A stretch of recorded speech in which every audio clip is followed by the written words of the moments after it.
Andrés Oppenheimer, a ver, antes de arrancarnos con el tema que nos presentas el día de hoy, ¿qué ha significado para ti estar en ¿Qué tal, Fernanda? No, me encanta porque me das libertad para hablar de lo que quiera. Entonces, en un mundo periodístico en el que todos estamos esclavizados, digamos, por la última noticia del minuto, ¿no? Que todos estamos esclavizados por el trending topic, ¿no? O sea, que Ujú. si el trending topic es tal cosa, todos tenemos que hablar. Tú me has dado libertad para, de repente, hablar sobre temas que a mí me parecen más importantes. O Sí, sea, ¿qué va a pasar con el futuro de la tecnología? ¿Qué va a pasar con el futuro de los empleos? ¿Qué va a pasar con los robots? ¿Cómo van a afectar nuestra vida? Bueno, las cosas de las que yo escribo en mis libros y que me interesan más que la noticia del momento, a menos que la noticia del momento sea como la de hoy, exacto. ¿no? Donde hay un tema así mundial como el conflicto que se está armando ahora en la frontera de Rusia entre Ucrania y Rusia y la amenaza, digamos, de una escalada militar que puede afectar a todo el mundo. Pero me encanta que me permitas la libertad de hablar de las cosas que a mí me interesan, que son mucho más sobre el futuro que sobre el presente. Porque el presente lo conocemos. Lo Eh, que no conocemos es el futuro. y eso, para eso te pintas solo, mi querido Andrés, porque has hecho una investigación muy importante a nivel mundial, por eso tus libros, en donde podemos encontrar una respuesta de hacia dónde parece podemos ir, hacia dónde podemos enfocarnos, y lo has señalado sí o sí en tus libros: la educación, la actualización, la educación, la actualización, la educación, la actualización. No hay más. Y Ahora, su corolario, que es la ese es el innovación. corolario, la innovación, el poder. eh, te- El que no se moderniza, el que no se claro, actualiza, se queda atrás. Camarón que se duerme, amanece en el ¿cómo era? mercado.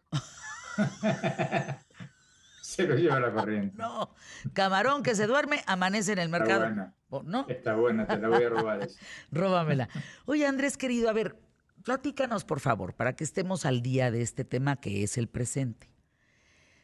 ¿Dónde, a ver, si te pudiera decir, ¿dónde está Rusia? ¿Dónde está Estados Unidos? ¿Y dónde carambas está Ucrania? Para que un lugar, pues, tan pequeño comparativamente con la dimensión de Estados Unidos y Rusia pueda causar tanta bronca, pues. Vaya, un Bueno, conflicto militar entre países. excelente pregunta, Fernanda, y yo personalmente aprendí bastante en los últimos días cuando empecé a investigar esto y preguntarle a los expertos esto mismo que me preguntas a mí.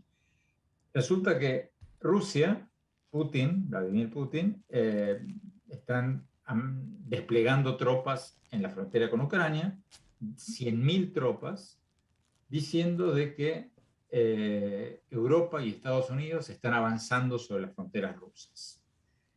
Entonces, por supuesto, Europa y Estados Unidos dicen que no, Rusia dice que sí, que hay un intento de sumar a Ucrania a la NATO, a la organización, al tratado militar de Estados Unidos con Europa para defenderse de un potencial ataque ruso. Entonces Rusia está diciendo, si Estados Unidos y Europa incorporan a Ucrania, que es un estado fronterizo, país fronterizo con nosotros, a la alianza militar de la OTAN, de la NATO, de hecho es una postura militar agresiva contra Rusia.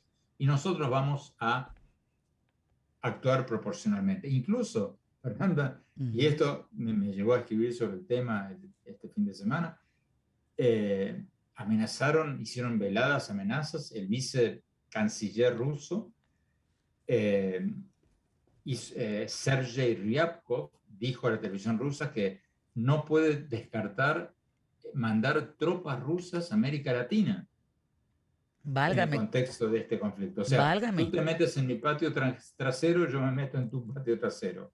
Y se refería, por supuesto, a A aumentar México. los envíos de tropas rusas a Venezuela y a Cuba. Entonces, esto está amenazando con ser un conflicto. Ahora, interesantemente, Estados Unidos dice que no hay tal avanzada militar.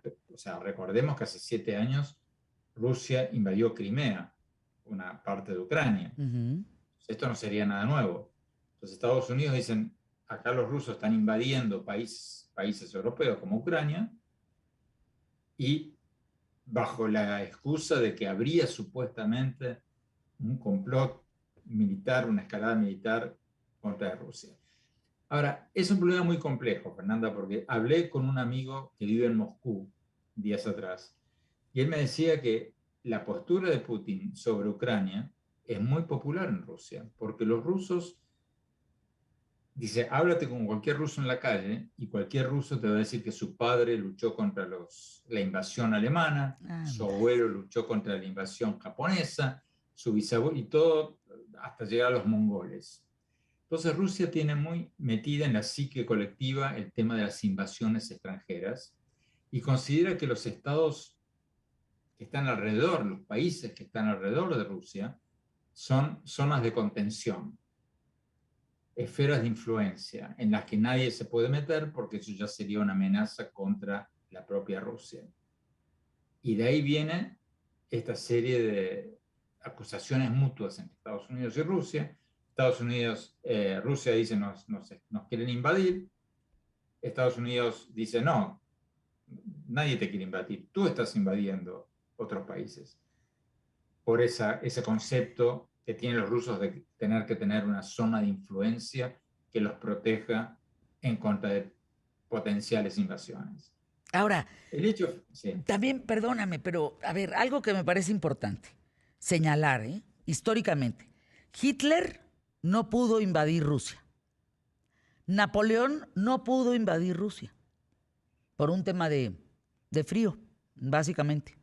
No podían y no bueno, tenían... hubo intentos, o sea, hubo derramamiento de sangre, o sea, los japoneses, o sea, hubo muchos intentos de invasión a lo largo de los siglos. Y eso está muy metido en la cabeza de los rusos. O sea, la madre Rusia, tienen todo eso lo tienen muy metido en la cabeza. En el De ADN. ahí que, entonces el problema es el de este tema de las esferas de influencia. Es un poco como la doctrina Monroe de Estados Unidos al revés. O sea, tú no te puedes meter en mi patio trasero. Esa es un poco la idea de Rusia detrás de todo esto.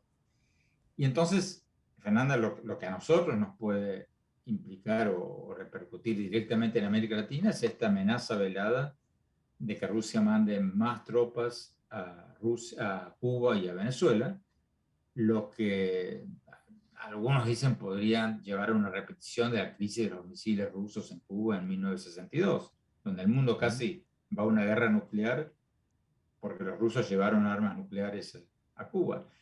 Yo no creo que estemos en un caso parecido, porque, mira, imagínate supuestamente que Rusia sí envíe más tropas a Venezuela. Ahora hay unos 150 asesores rusos en Venezuela, se calcula, pero suponte que aumenten a 200, a 300, a 500. Yo creo que sería un gesto simbólico, pero lo que creó la crisis de los misiles rusos en 1962 no fueron los soldados rusos en Cuba, fueron los misiles rusos en Cuba. Entonces, Hay una película, espérame, Andrés. Ay, ¿cómo se llama? Ayúdenme. Es una película que está en Netflix. Por cierto, me la recomienda nuestra querida amiga Consuelo Sáizar. De un juego de ajedrez entre un estadounidense y un ruso en 1962 que se maneja que fue real, este juego de ajedrez. será la historia de Bobby Fischer, el Sí, campeón mundial de Estados Unidos. es una cosa impresionante esa película. Sí, se llama El Debe ser juego. esa. Debe de ser esa. No me acuerdo. Si alguien lo recuerda, ayúdenme, porque vale mucho la pena ver cómo un juego de ajedrez, pues va a determinar básicamente el que entren o no en el 62 a Cuba. Bueno, si no me equivoco, y puedo equivocarme porque me agarras desprevenido, pero yo creo que era la película sobre, aunque Bobby Fischer no sé si no fue posterior, pero bueno, Se eh, llama The eh, Coldest. Vela, por favor, Andrés. The Coldest Game. de cosas que no estoy frente a la computadora, pero es la de Bobby Fischer. Es la de Bobby Fischer. Tienes que ver The Coldest Game. Te va a gustar mucho. Ahora, pregunta también, Andrés. ¿Es Ucrania? Porque también aquí cabe el cuestionamiento. ¿Qué hay en Ucrania que es tan valioso? Y podríamos decir que pues nada más es el segundo país más grande de Europa. ¿Eso es cierto? Bueno, lo que hay es el tema de la necesidad, la supuesta necesidad de Rusia de rodearse de estados satélites.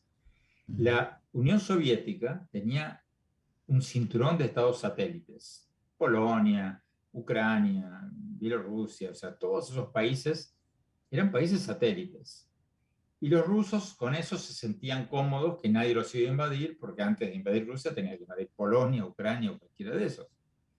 Al dejar de existir la Unión Soviética, Rusia tiene pánico de que estos países que están alrededor suyo se unan a Europa.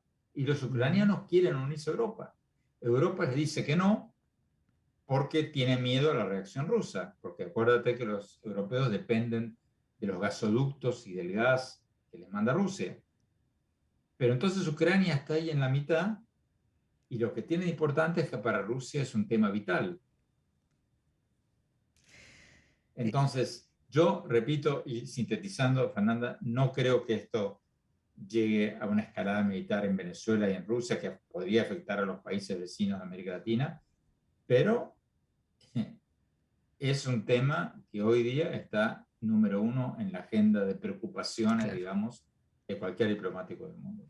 Sí, la integración económica, el gas, acabas de decir, son dos elementos claves, Andrés, claves.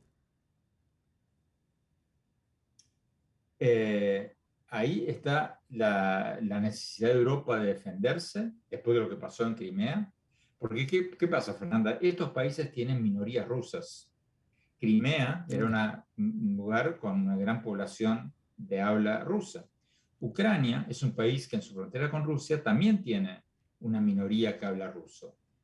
Entonces, los rusos, con su necesidad de crear estados satélites, zonas de contención, esferas de influencia, según funcionarios de Estados Unidos, cosa que no sabemos si es cierto, pero es lo que dicen, los rusos están entregando pasaportes rusos a los ucranianos de habla rusa para después tener una excusa para invadir, como lo hicieron con Crimea, con la excusa de que están defendiendo la soberanía rusa y al pueblo ruso.